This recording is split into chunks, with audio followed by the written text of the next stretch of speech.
그때는 죽고 싶었는데 사실은 죽을 정도는 아니라는 것도 이제 시간이 지나면 알게 되고요. 장기적 낙관론은 대신하지 않는다. 하락장을 견디는 방법 여쭤보고 싶어요. 증시가 굉장히 많이 뜨거웠잖아요. 곧 조정이 오는 거 아니냐 이런 또 우려들이 있어요. 어떻게 좀 보시나요?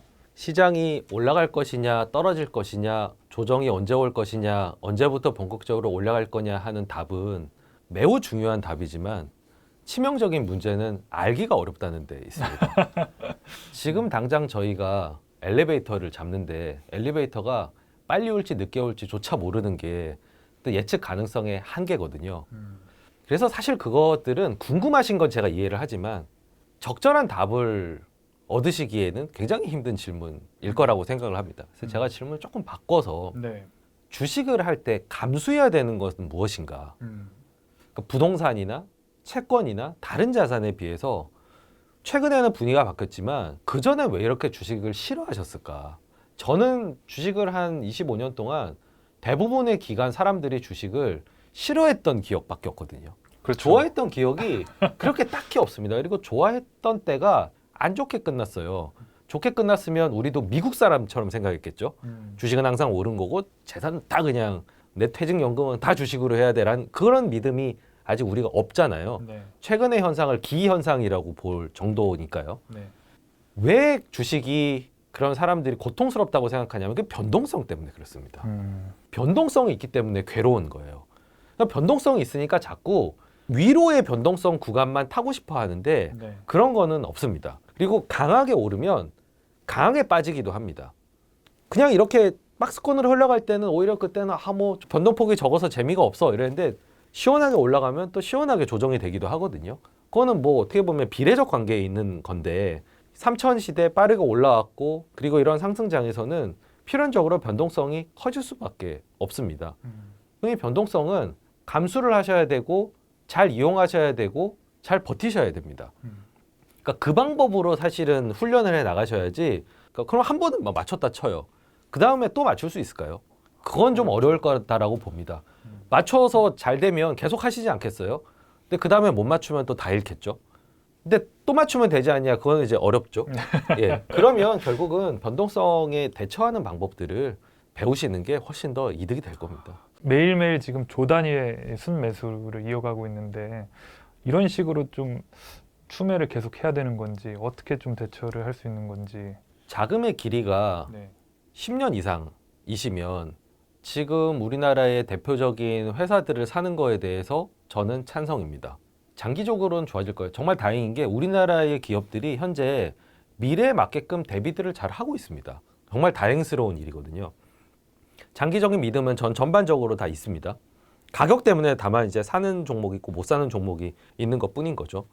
그런데 그 기간이 상대적으로 짧다면 과연 안 판다고 하는 결정이 현실 가능할까에 대해서 저는 좀 회의감이 듭니다. 이게 조정폭이 크면요. 이게 내가 뭔가 모르는 게 있는 거 아니야? 흔들릴 수밖에 없습니다. 네. 반대로 얘기하면 안 흔들리려면은 잘 알아야 됩니다. 예를 들면 여의도에 진주집이라는 국수집이 있는데 혹시 가보신? 아, 예, 가봤습니다. 콩국수 파는 콩국수집. 예. 매년 가격이 오르고 줄 서서 먹어야 되고 빨리 일어나라고 눈치 주고 반찬 하나밖에 없고 그런데 매일매일 줄을 서지 않습니까? 네. 거기 지분을 만약에 한 10% 정도 들고 있다고 기자님이 한 10%를 들고 있다고 생각해 보세요. 네. 그러면 국수집이 잘 되는 거를 아는 한은 안 파시겠죠. 근데 계속 실천할 수 있습니다. 근데 누가 와서 네. 야 사실 진주집이 요즘에 손님도 줄어들고 있고 그 요즘에 그 예전 같지 않아. 그거 네 산 가격에 한 20%뺀 가격에 내가 살게 팔아라라고 하면 흔들리겠습니까? 안 흔들리겠습니까? 안 흔들리죠. 예.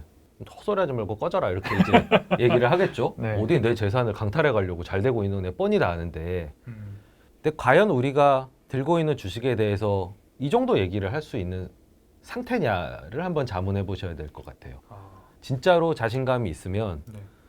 변동성이 뭐 그냥 시장에서 그렇게 그냥 부르는 겁니다. 그렇다고 해서 그 가격을 부른 사람을 막 앙심을 품고 어디 감히 나한테 그런 가격을 불경하게 이런 게 아니라 그냥 있잖아요. 네. 별 이상한 놈을 다 보겠네? 가라. 마찬가지로 그런 가격도 그렇게 보낼 수 있어야 됩니다. 내가 원치 않는 가격에 내가 말도 안 되는 가격을 생각하면은 가격이 어떻게 되는지 간에 들고 있는 거죠. 그런데 누가 와서 10배 줄 테니까 팔아라라고 하면 이거 뭐 그거는 이제 넘겨줄 수 있는 거겠죠. 그러니까 이거는 철저하게 이용하는 겁니다. 가격을. 이거는 가격을 예측하고 추정하는 거랑 반대예요. 주어진 가격 이용하는 겁니다.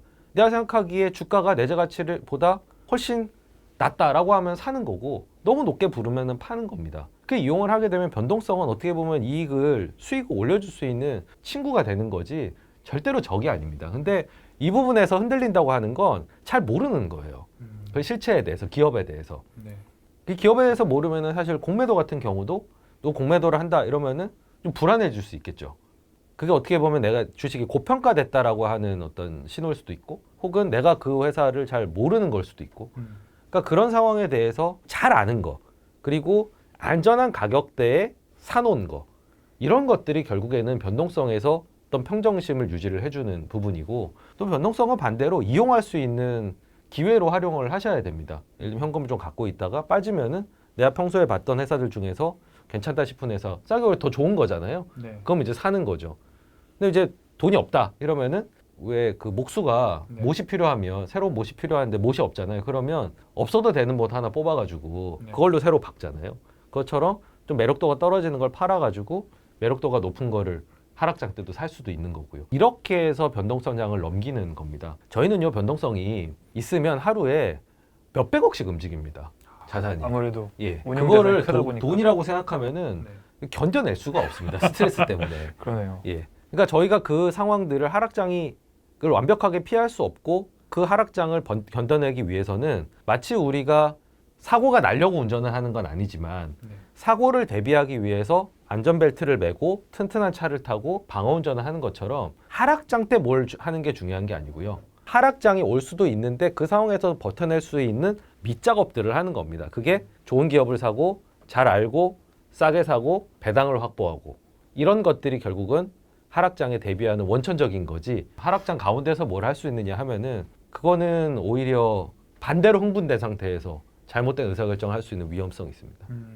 네, 대표님께서는 과거에 VIP 펀드 만들고 나서 9.11 테러 직후에 하락장도 경험을 하셨고 또 2008년도 글로벌 금융위기 때도 엄청난 하락장을 경험을 하셨잖아요. 그때도 어떤 그런 원칙들은 다 지켜졌었나요? 모든 처음 겪는 것들이 힘들고 네. 기억에 많이 남잖아요. 예를 들면 연인과 이별이라든지 첫 이별은 참 아프고 잊혀지지가 않고 하지만 계속 반복하다 보면 내성이 생기지 않습니까? 그리고 그때는 죽고 싶었는데 사실은 죽을 정도는 아니라는 것도 이제 시간이 지나면 알게 되고요. 그런 경험들이 계속 누적해서 쌓이는 것 같습니다. 그래서 저는 그런 어떤 큰 사건들을 겪으면서 혹은 역사책에서 봤던 그런 제가 직접 경험하지 못했지만 간접 경험으로서 봤던 것들의 결론은 장기적 낙관론은 배신하지 않는다 였습니다. 장기적으로 보면은 다 모든 건 제자리로 결국에는 돌아가더라는 거죠.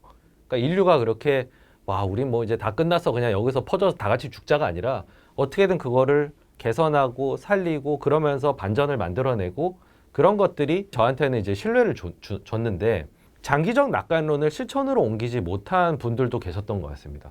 그런 분들 대표적으로 레버리지를 많이 쓰셨던 분들.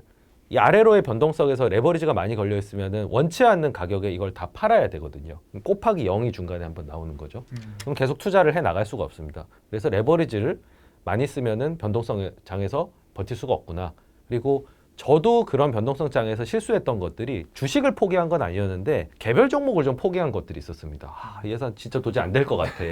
희망이 안 보여. 네. 이렇게 해서 바닥에서 팔았던 회사들이 있었는데 그런 경험들을 반복을 하다 보니까 그런 실수들도 좀 줄여가는 방향으로. 그래서 이제 작년 3월 같은 경우에는 아무래도 제가 초창기 때 했던 것보다는 그래도 좀 더 의연하게 넘길 수가 있었던 것 같고 실제로 저희 조직도 그 당시에 3월달 뭐 1,400 막 깨러 내려가는 그런 분위기에서도 의외로 되게 차분했었습니다. 막 무슨 뭐 난리가 나고 이러지 않았거든요. 전반적으로 조직도 경험이 쌓이면은 좀 의연하게 대처할 수 있는데 그거는 기본적으로 장기적인 낙관론을 깔고 있고 그리고 우리 회사에 뭔가 문제가 없고 특히나 저희는 소비와 밀접하게 관련이 된 회사들을 많이 가지고 있거든요. 갑자기 수요가 사라진다든지 이런 게 아니기 때문에 사람이 존재하는 한 이 회사 제품을 쓸 거고 경쟁력이 약한 데들은 또 도태돼서 더 파이가 커지기도 하고 이런 경험들이 쌓이다 보면은 이것도 다 그냥 지나가는 언젠가는 지나가리라 이렇게 대처를 하게 됐고 그 첫 번째 경험들이 방금 말씀하신 그런 뭐 9.11 사태라든지 뭐 그런 뭐 신용카드 버블이라든지 지금은 다들 언급도 안 하지만 그때 나름대로 컸던 이슈였거든요. 이런 것들을 겪으면서 그리고 이번에 이제 동학개미 분들이 사실은 이런 장기적인 낙관론을 알게 모르게 암묵지로 갖고 있었던 것 같아요. 결국에는 회복이 된다. 그 아이디어 하나로 사실 작년에 들어오셨던 거잖아요. 네. 굉장히 큰 교훈이 됐다고 봅니다. 그건 전체적인 증시에도 앞으로 좀 긍정적인 영향을 미치겠죠. 그런 어떤 사고의 전환. 네. 하지만 단기적으로 변동성은 있을 수 있고 네. 생각보다 클 수 있고 내가 투자한 회사가 뭔지 잘 모르면 혹은 너무 높은 가격을 지불하면 완주할 수 없을 수도 있다. 특히 레버리지를 많이 쓰시면 변동성 장에서 투자를 이어갈 수 없다. 이 부분을 좀 기억하셨으면 좋겠어요. 네, 지금까지 최준철 대표님 모시고 가치 투자 관련된 이야기 한번 들어봤습니다. 대표님 오늘 감사했습니다. 감사합니다. 네.